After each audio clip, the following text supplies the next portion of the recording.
Best of the World, 35 Destinations for 2023 and Beyond, Part 1, Culture.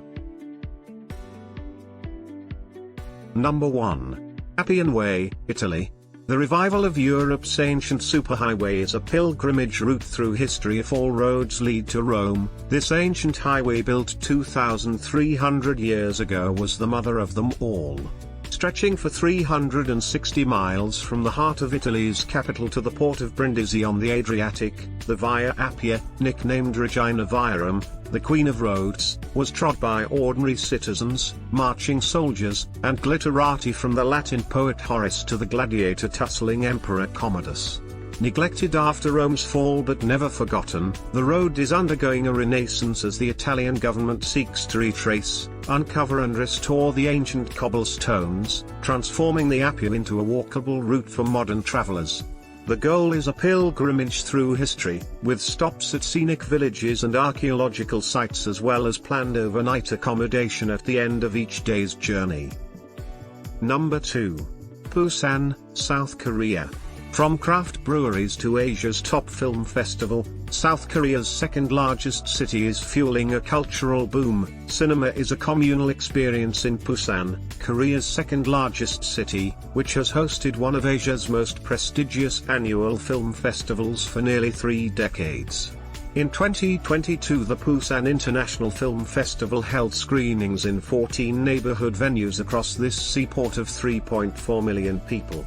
Before performances, movie lovers can grab a craft beer or coffee. Busan is celebrated for its artisan brewers of both beans and hops, or stroll through Citizens Park, a redeveloped U.S. military base. The city played a strategic role in the Korean War. Opened in 2014, the park is a 133-acre retreat in the middle of downtown, planted with more than 1 million trees and shrubs, comprising 97 species in all. Number 3. Longmen Grottoes, Henan Province, China. VR technology is generating renewed interest in one of the largest collections of stone statues in the world at this UNESCO World Heritage Site dating from the 4th century. Can ancient artistry from the Tang dynasty thrive in the 21st century metaverse? The Longmen Grottoes in China's Henan Province offer a clue. More than 100,000 figures devoted to the Buddhist religion, primarily sculpted between the 5th and 8th centuries AD, are tucked inside countless caves within limestone cliffs rising above the Yi River. In 2021, Henan TV showrunners used the UNESCO World Heritage Site as a backdrop for their acrobatic dance program Longmen King Kong. The title refers to a Buddhist champion, not a large gorilla.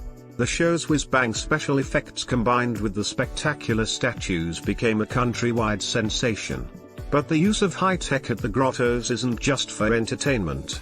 Archaeologists are using 3D printing to reconstruct damaged statuary, and scientists are applying digital scanning to create a 3D map of the site. Number 4. Egypt.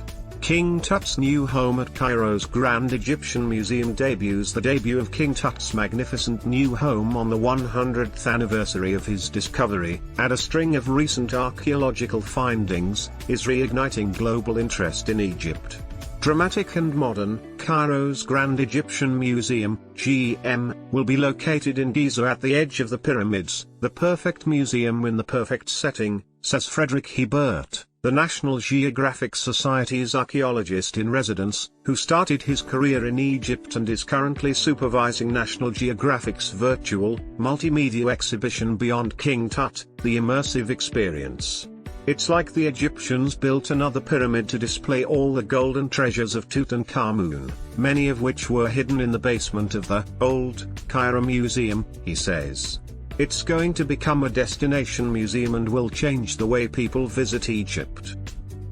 Number 5. Charleston, South Carolina.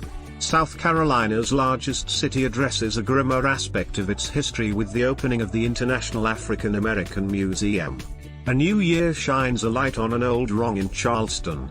Known for its low-country cuisine and walkable urbanism, South Carolina's largest city addresses a grimmer aspect of its history when the International African American Museum opens on the 21st of January.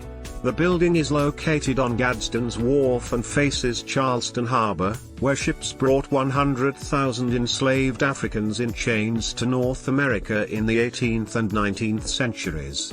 9 galleries tell harrowing tales of the Middle Passage and the horrors of plantation life. They also uncover stories of the triumph of the enslaved and their enduring cultural contributions, including a section devoted to the Gullah Geechee people who live along the Atlantic coast from the Carolinas to Florida and continue some of the African traditions of their ancestors. Number 6. Vilnius, Lithuania. The Lithuanian capital will be 700 years old in 2023 and it's throwing its own year-long party to celebrate. Public events will draw attention to a variety of arts, educational and green initiatives, including an invitation to both visitors and locals to help plant more than 100,000 trees around the city and create an urban forest in its Ozas Park. At the Lithuanian National Museum, a new interactive pavilion depicts the city as it was 200 years ago. Spoiler alert, it looks familiar in many respects, thanks to the many well-preserved Gothic and Renaissance buildings found in Vilnius's Old Town. This historic neighborhood, with its cobblestone streets, outdoor cafes and collection of Baroque churches, is one of the largest and best-preserved medieval centers in Eastern Europe. Number 7. Hauts-de-France, France. A culinary focus sees the northernmost French region celebrate its heritage and terroir in 2023, food, glorious food. And drink, too. Hauts-de-France is the European region of gastronomy for 2023, a label awarded by the International Institute of Gastronomy, Culture, Arts and Tourism. After feasting on its fresh seafood, craft beers and Flemish recipes, you'll be in little doubt as to why. This is France's northernmost region, bordering Belgium, and it's a place where local and seasonal were a way of life long before they became menu buzzwords. Think of Morelli's cheese, fresh endives, chantilly cream, or finger-lickingly gorgeous gaufre, thin, honeycombed waffles traditionally sold outside churches, just for starters. Today, the heritage and terroir of Hauts-de-France has been taken to new levels by dynamic young chefs and restaurateurs, and culture vultures can work up an appetite exploring the galleries and markets of Lille, or touring a stunning, little-known coastline.